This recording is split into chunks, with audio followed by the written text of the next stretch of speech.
This is Tim Bryce with my column entitled Dress for Success or Failure. I recently had the opportunity to visit a local elementary school where I attended their assembly for a presentation.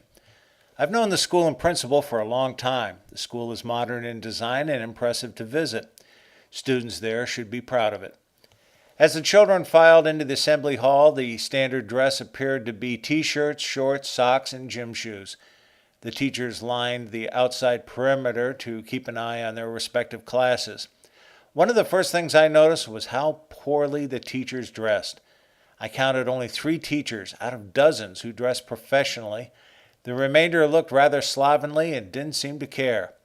I saw at least 2 teachers wearing faded Superman t-shirts and shorts, which didn't look particularly clean. Some wore jeans, and there were lots of t-shirts. Aside from the 3 teachers, the rest looked unprofessional. Frankly, I was surprised how badly they looked. I was expecting at least a business casual dress with collared shirts and slacks on the men and something clean and feminine for the ladies. Instead, I got the uneasy feeling nobody really cared how they looked, and it showed. It is pretty bad when the students look better than the teachers. It has been my experience that teachers are an important role model for our youth. If they say or do something, the kids are likely to follow suit. This caused me to wonder what messages the teachers were sending by their dress. Is it to succeed in life, you must look like a slob?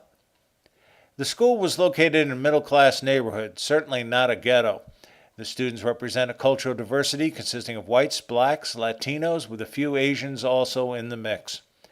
Although some may require food assistance, there didn't appear to be any below the poverty line. The kids seem to respect the faculty, and as such, the students likely respond to the image the teachers project. We've been talking about dress codes for several years, only to be rebuffed by parents who believe it stifles the creativity of their children. Instead, maybe the dress code should be devised for the teachers who represent authority figures to the students. Shortly after visiting the elementary school, I had an occasion to drop a friend off at an auto collision shop. His car had been in an accident and he was taking it in for some service. While my friend was inside processing paperwork, I waited outside and observed some of the company's estimators working with customers. This was a standard procedure whereby they prepare estimates for approval by the customers. As the face of the company and wanting to project a professional image, the estimators were dressed better than the other employees, but not much better. The service technicians worked in clean jumpsuit uniforms. One estimator wore a collared shirt and slacks.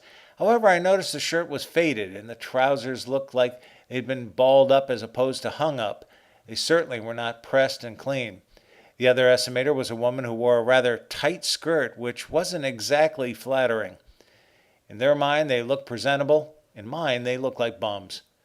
This may come as a newsflash to some, but customers want to have confidence in the vendors they are doing business with. It is in the vendor's best interest to project a professional image in order to attain and keep the customer's loyalty. It is just plain good business. As the one estimator looked to be in his late 20s, I started to consider why he thought he was presentable. 3 influences come to mind: his boss, his parents, and his teachers. You could also blame the media, but I was looking at the authority figures in the person's life. Maybe his boss thought the estimator was presentable. If so, this doesn't speak well for the company. Maybe his parents dressed him when he was younger. If so, this doesn't speak well for the parents.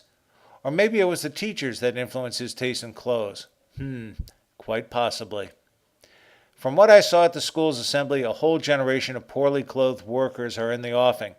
It could all change if the school's management insisted the teachers clean up their act and display some pride in their appearance, which would then influence the students and the rest of us.